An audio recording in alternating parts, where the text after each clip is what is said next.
Joining us in the studio from Empower Aged Care is one of their senior consultants, Nicole Dunn. Nicole, welcome. Thank you for having me. COVID-19 is everywhere and it's taking a toll on so many different levels. Let's talk aged care and some of the things that we would love to see more of. The nursing homes are really taking a fearful battering. They've also created, an us and them side of things. If our elderly are locked in, we can't get to them, or we're being told to limit our visitation. If we have them at home, wouldn't that be a much better deal? But so many people can't, apparently, stay home. How can we get them to stay a little bit longer with us or at home in their own homes for a little more dignity? Yeah? So it's really about planning early and understanding what services are out there, how the home-based aged care system works, and taking those early steps to plan and arrange the care that's needed rather than waiting for a crisis. But do you think we're waking up to that? Do you think more and more people are getting a handle on, yes, we need to plan? We keep hearing ads everywhere for funerals, right? Your own funeral, and you go, no, it's not today, it's not tomorrow, it's a long time from now. So they let it go. Are you suggesting that we need to be really thinking about it front and centre more? Absolutely. If you want to be at home, you need to plan to be at home. So I think people themselves are waking up to that a bit more, but I don't know whether the government has quite yet. So the government that could save money is not moving fast enough, but it seems to me that the families haven't really clued up on that either. Yeah, I think we don't really have a response until we find out, oh, mum's got to go, or dad's got to go, or grandma, grandpa, whatever. Is that fair, or am I being unfair? No, I think that's a fair comment. It can be very difficult for a lot of families, and it's a complicated issue. So families and carers have changed quite a lot over the years. Traditionally, a senior person would have been cared for in the home by a family member full time, but now what we're seeing is with the cost of living, with people having mortgages, families have to work, so they can't always be there to care for someone at home. You see both sides of the family working, mum and dad in this case. Exactly. Okay, the impact of COVID-19, I dare say, has added another layer of challenge for those aged care at home, huh? It absolutely What can we do has. to help them? What can we do to help them? Especially when every day we're finding out something new about what we can and can't do with these restrictions, especially in Victoria. The lockdown in Victoria is hurting a great many people. Forget about the aged care. A lot of people are being affected by it.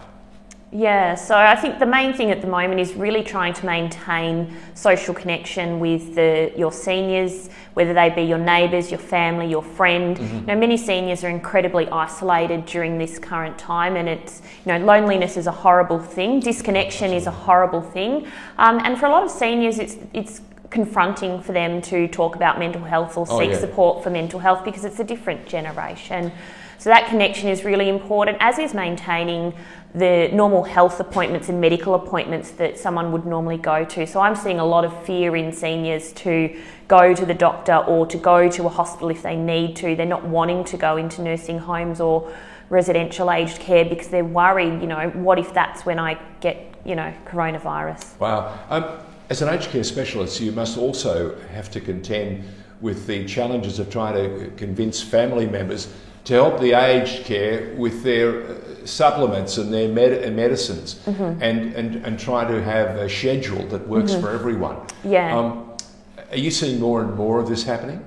I am seeing more and more of that where a senior person has a need for support, and sometimes that need can be met by a family member, but sometimes it can't if they're working. So what about prescriptions? Is government or indeed the pharmaceutical lobby, are they coming to the party and making it a little easier for, say, a daughter or a granddaughter helping out with grandma's medicines. Yeah, they are. So there's certainly new ways that have been introduced, whether it be getting prescriptions through telehealth or getting medications delivered, those kinds of things which are breaking down the barriers. Well, that must be encouraging to see technology coming to the party. Absolutely, absolutely. There is still a reliance on senior people having carers coming into the home to have that one-to-one care. That is still happening during the coronavirus because it's considered an essential service. You just can't leave older people at home without any help coming in. Can I just give you a bit of a heads up? I can remember during my mother-in-law's latter years when she had carers coming into the house, she was fleecing them. She was the greatest card sharp on the planet. And this is a woman who was slowly slipping away dementia-wise. But when it came to playing cards, she was lethal. Yeah. And I wouldn't play cards with her.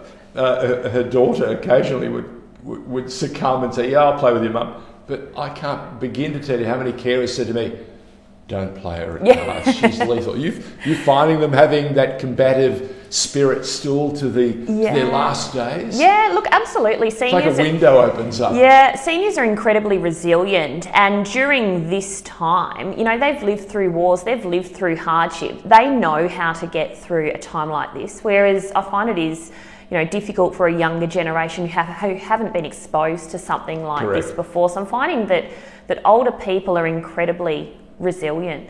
Well, thank goodness for that. If we were going to have messages for both carers and also for the seniors in the community, what are those key messages that you'd like to get out there as someone who's in this world every day and professionally is understanding, how to combat the challenges? So the biggest thing is to be informed. So be informed about the virus and how you can protect yourself.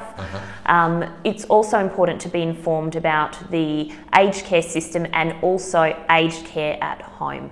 So that's where the focus needs to be. There are services out there to get help at home, and that needs to be planned for early.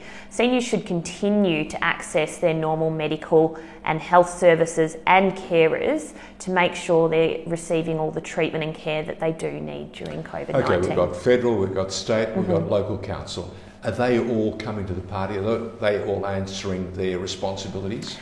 Or could we see a better effort? Yeah, look, we certainly could see a better effort.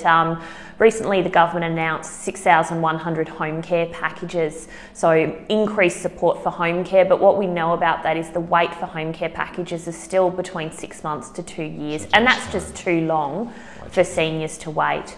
Through the local councils, yes, they can access help, but that's all limited. There's a cap as to how much you can get. So we know this is a vulnerable time for seniors. We know this is a vulnerable time for carers. They're doing it really tough as well, trying to look after people with health problems or memory problems who might not be able to understand COVID. As a carer, there's another layer of real challenge here too. You have to get close to them. Exactly. You can't socially distance if someone needs help with showering or dressing, but they want you there to hold them up or to help them. Yeah, it's very difficult. Yeah, and even from a memory point of view, when someone has dementia, they're used to routine. Whether it be they see certain people, they go certain places, and we've completely removed the routine. Sometimes people wander and they can't be contained within a room or an area, and these are some of the challenges that carers are dealing with social isolation with someone who's got a medical challenge. From Empower Aged Care, Nicole Dunn, giving us some insight into the challenges that the sector is facing at the moment and some of the things that both families and carers need to consider as we get through this pandemic that is really challenging each and every one of us. Thank you, Nicole. Thank you.